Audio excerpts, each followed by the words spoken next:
There is a plant with red stems crawling through the cracks in your driveway right now that contains more omega-3 fatty acids than salmon. Not per pound, per leaf.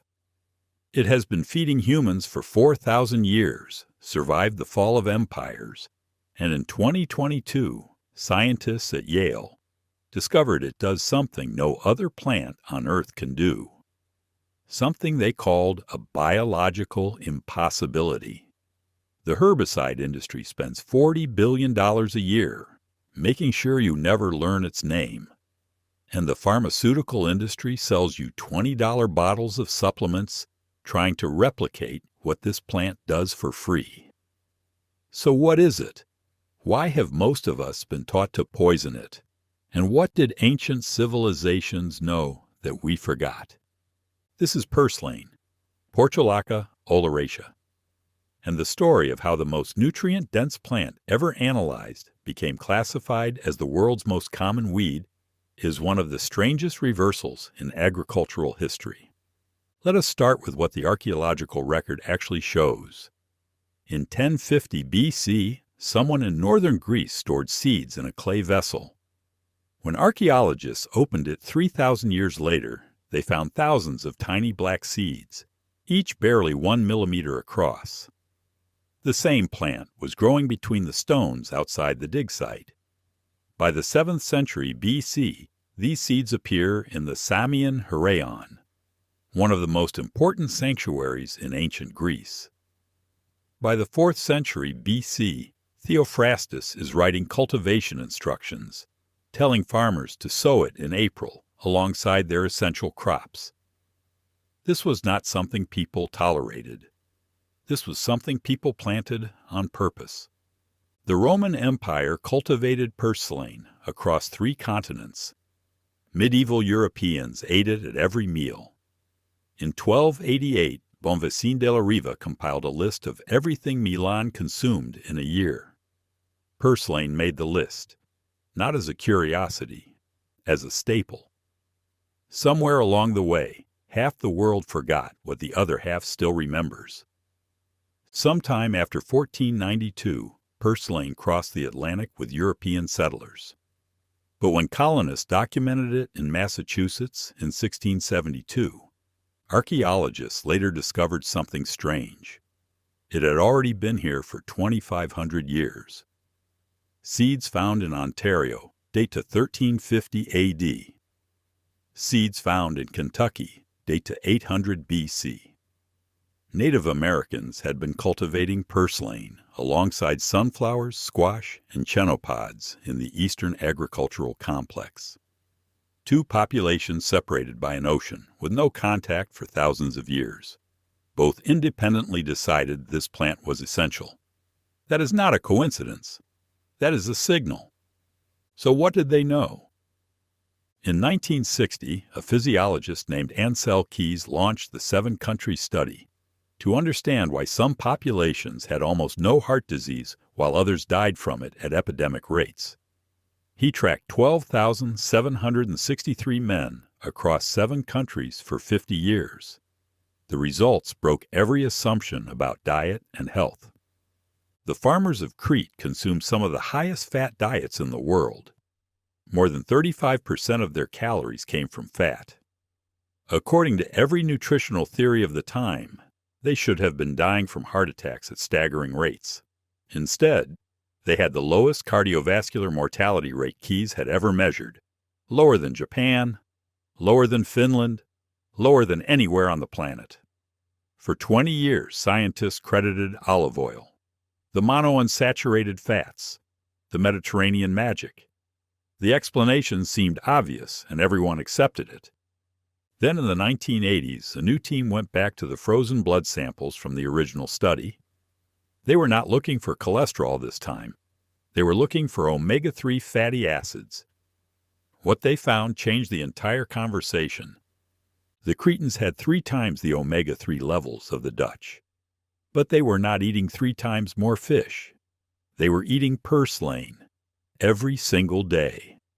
In salads, in stews, sautéed with olive oil, fed to their chickens and goats. The animals ate purslane The people ate the animals.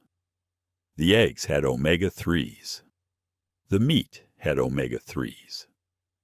The entire island's food system ran on a plant that grew wild in every field, and no one had thought to measure it because no one considered it real food.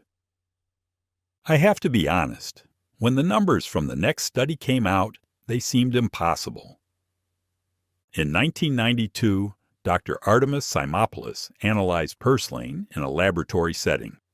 She measured 300 to 400 milligrams of alpha-linolenic acid per 100 grams of fresh leaves. That is 5 to 7 times more than spinach, 15 times more than iceberg lettuce. It is the richest vegetable source of omega-3 fatty acids ever measured in any plant. But then it gets stranger. Land plants do not make EPA. Eicosapentaenoic acid. That is a marine omega-3. You get it from fish and algae. You do not get it from something growing in your garden. That is what every textbook said. Purslane makes EPA. Not much, just traces. But when Simopoulos published the findings, other scientists questioned whether the samples had been contaminated with marine material. They had not. A land plant was producing a compound that only ocean organisms were supposed to produce. And the nutrient density does not stop there. Purslane produces 7 times more vitamin E than spinach, 6 times more beta-carotene than carrots. It contains melatonin, glutathione, potassium, magnesium, and calcium in concentrations that make it one of the most nutritionally complete plants ever analyzed. This is not some exotic superfood flown in from a remote jungle. This is the thing growing in the cracks of your sidewalk. Then came the Lion Diet Heart Study. Researchers wanted to test whether the creatine diet could actually save lives in a clinical setting. 605 patients recovering from heart attacks were divided into 2 groups. Half received the standard low-fat cardiac diet that hospitals prescribed at the time. Half received a Mediterranean diet rich in purslane, walnuts, and omega-3 fatty acids. After 5 years, the purslane group had 70% fewer deaths. Not 70% fewer heart attacks. 70% fewer deaths from all causes. The study was stopped early. Continuing to keep the control group on the standard diet became unethical once the results were this clear. So why is purslane not in every grocery store in America? Why do most people call it a weed? Why are there entire aisles of supplements trying to deliver what this plant provides for free? Before we get to that, if you are finding this useful, take a second to subscribe. Now let us keep going, because the next part of this story gets wild. In 2022, Dr. Erica Edwards and her team at Yale published findings in Science Advances that rewrote what scientists thought was possible in photosynthesis. They had been studying purslane because it did something that should not work. It thrived in extreme drought while simultaneously growing faster than almost any other plant. Those 2 things are not supposed to happen together. Here is why. Most plants use C3 photosynthesis. It works fine when there is plenty of water, but it wastes a lot of energy and cannot handle heat or drought. Corn and sugar cane evolved C4 photosynthesis, which handles high temperatures efficiently, but still needs regular water. Desert plants, like cacti, use CAM photosynthesis. They open their pores at night to collect carbon dioxide when it is cool, then seal them shut during the day. This prevents water loss, but it also means they grow incredibly slowly. You cannot have it both ways. Fast growth or drought survival. Pick one. Scientists knew purslane could do both C4 and CAM, but they assumed the plant kept the system separate. C4 in one part of the leaf, CAM in another. 2 engines, 2 compartments, switching back and forth depending on conditions. When the Yale team mapped gene expression across purslane cells, they found something that should not exist. Both systems were operating in the same cells at the same time. C4 activity during the day for fast growth, calm activity at night for drought survival. And here is the part that made researchers call it a biological impossibility. The products of CAM reactions were feeding directly into the C4 pathway. The same enzymes were being recruited for different jobs at different times in the same cellular space. Edwards said this is a very rare combination of traits and has created a kind of superplant. No other species on Earth does this. Not one. It is like discovering a car engine that runs on gasoline and electricity simultaneously in the same combustion chamber. Not switching between them, running both at once. The implications are staggering. Purslane survives on 1/5 of the water corn needs. It grows in soil so salty that most crops would die in days. It produces 200,000 seeds per plant. Each seed can remain viable in soil for up to 40 years. Every stem fragment that touches the ground roots into a new plant. You cannot kill it with heat. You cannot kill it with drought. You cannot kill it with salt. One university study on solarization, covering soil with plastic sheets to superheat it and sterilize everything underneath, concluded that if purslane dies from solarization, everything that could go right did go right, meaning it almost never works. This is the plant the herbicide industry declared war on. The global herbicide market hit $40 billion in 2024. Bayer, Syngenta, and Corteva sell products specifically formulated to kill purslane in lawns, gardens, and agricultural fields. Mesotrione, isoxaben, indaziflam, and 2,4-D, the same chemical weapon developed during World War II that the Scots Company repackaged and marketed to American homeowners starting in 1947. Homeowner associations prohibit purslane. Agricultural extension offices publish eradication guides. The entire infrastructure of modern American horticulture treats purslane like an invasive enemy that must be destroyed on sight. Not because it damages ecosystems. Purslane is not invasive in the ecological sense. It does not choke out native species or destabilize habitats. The reason the industry wants it gone is simpler than that. You cannot patent purslane. You cannot genetically modify its seed coat to make it sterile. You cannot create a hybrid variety that farmers have to buy new every year. It has been reproducing freely for 4,000 years, and it will keep reproducing no matter what anyone does. There is no way to control it, which means there is no way to monetize it. Look at every other omega-3 source on the market. Wildfish populations are collapsing globally. Farmed salmon requires massive infrastructure, medicated feed, and generates enormous environmental problems. Flaxseed oil goes rancid within weeks of opening. Fish oil supplements cost $15 to $20 a bottle and have absorption issues. Algae oil supplements are even more expensive. Purslane grows for free in every climate zone where humans live. It produces more omega-3 per acre than any cultivated crop. And it asks for nothing but sunlight and occasional rain. The plant that could revolutionize how humanity sources essential fatty acids is classified as the world's most common weed. That classification is not an accident. Now here is what makes this even more frustrating. Half the world never forgot. India still eats purslane. They call it kulfa. It shows up in salads, in curries, in everyday home cooking. In Greece, they call it glystrida, and it appears in village markets alongside tomatoes and cucumbers like it has for centuries.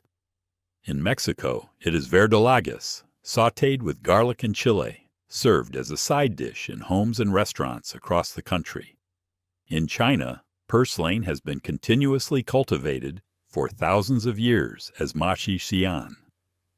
Traditional medicine there uses it for everything from skin conditions to digestive issues. Across Turkey, Iran, and the Middle East, it appears in meze spreads and summer salads as a standard ingredient. These cultures never stopped eating it. They never stopped growing it.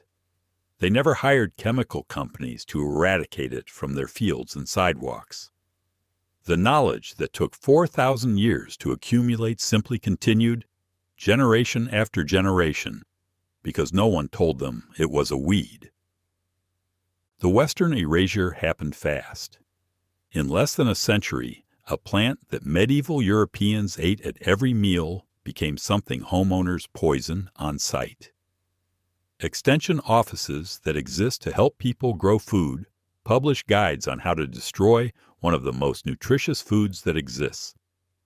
Master gardener programs teach eradication techniques.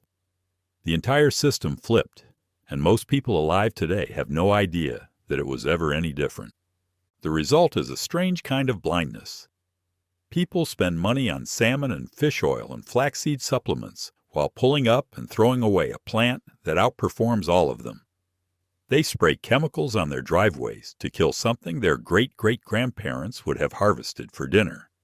They classify as an enemy the exact species that scientists at Yale just called a superplant. But here is the good news. Purslane does not care what anyone thinks about it. It is still there. It is still growing. And everything it offers is still available to anyone willing to pay attention. So let us talk about what this actually looks like and how to use it. Identifying purslane is simple once you know what to look for. The stems are thick and fleshy, usually dark red or reddish brown, and they spread flat along the ground in a sprawling mat pattern. The leaves are small, succulent, and paddle-shaped, almost like tiny spoons. They cluster at the ends of the stems and along the branches. The entire plant has a smooth, waxy appearance. Nothing about it is hairy or fuzzy. If you see tiny hairs on the stems or leaves, that is not purslane. When you break a stem, it should be juicy inside, almost translucent, with a slight mucilaginous quality similar to okra. The flowers are tiny and yellow, usually only opening for a few hours in the morning, and they tend to hide between the leaves where branches meet. If you taste a leaf, it should have a bright, slightly sour, lemony flavor with a hint of salt and a mild peppery finish. That flavor profile is distinctive. If it tastes bitter or unpleasant, you have the wrong plant. One critical note. There is a plant called spurge that sometimes gets confused with purslane because it also grows low to the ground in similar environments. Spurge has thin stems, not thick fleshy ones, and if you break a spurge stem, it releases a white milky sap.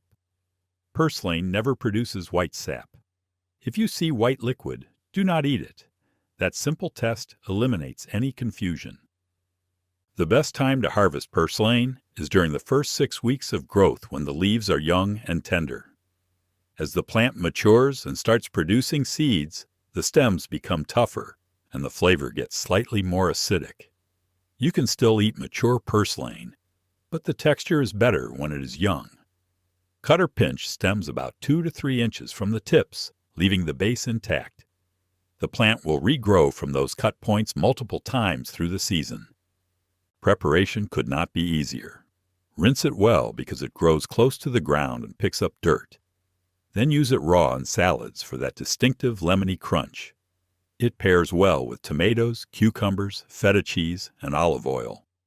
The classic Greek salad often includes glycerida for exactly this reason. You can also sauté it like spinach. A little olive oil, some garlic, a pinch of salt, and 2 or 3 minutes in a hot pan. The leaves wilt down and the stems stay slightly crunchy. Add it to soups and stews in the last few minutes of cooking.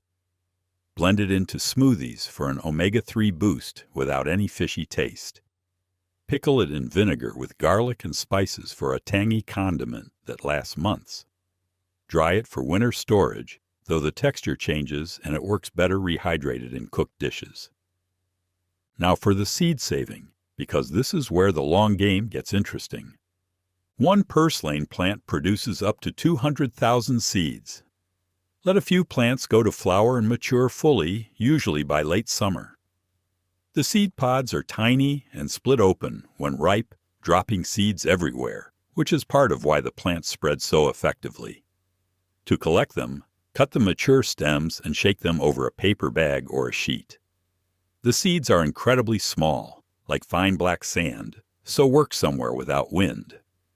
Store the seeds in a cool, dry place. They remain viable for decades. Some studies show germination rates holding steady for 40 years. This means a single harvest of seeds is essentially a lifetime supply. You can plant them directly in soil in spring, after the last frost, barely covering them since they need light to germinate, or simply scatter them in an area where you want purslane to establish and let nature handle the rest. They are not picky about soil quality. They actually prefer poor, dry, compacted ground where other plants struggle. Here is the climate resilience piece that matters more every year. When researchers model where agricultural failures will hit first as temperatures rise and rainfall patterns shift, they point to semi-arid zones, places where water is already marginal and getting worse. These are precisely the conditions where purslane thrives. Corn and wheat require 20 to 30 inches of annual rainfall. Purslane completes its entire life cycle on 6 inches. Soybeans shut down photosynthesis when temperatures climb above 95 degrees Fahrenheit. Purslane accelerates. The hotter and drier it gets, the more efficiently that dual photosynthesis system operates. While other crops fail, purslane keeps producing. The solution to a significant part of our omega-3 crisis is already here. It has been here for 4,000 years. It grows without irrigation, without fertilizer, without pesticides, without any of the inputs that industrial agriculture depends on. And it has been classified as the enemy. Every person who learns to recognize purslane is one more person who stops seeing food as something that only comes from stores. One more person who understands that the most nutritious plants on earth are often the ones growing in the places we have been taught to ignore.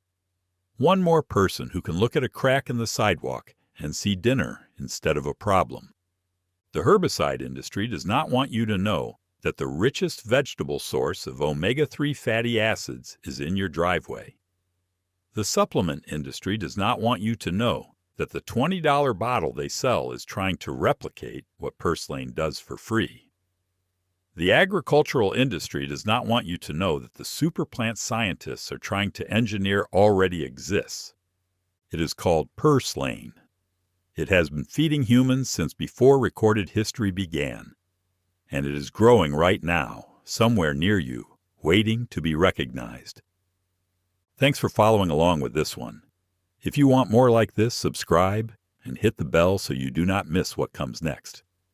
Drop a comment if you have eaten purslane before, or if this changed how you see that plant in your yard.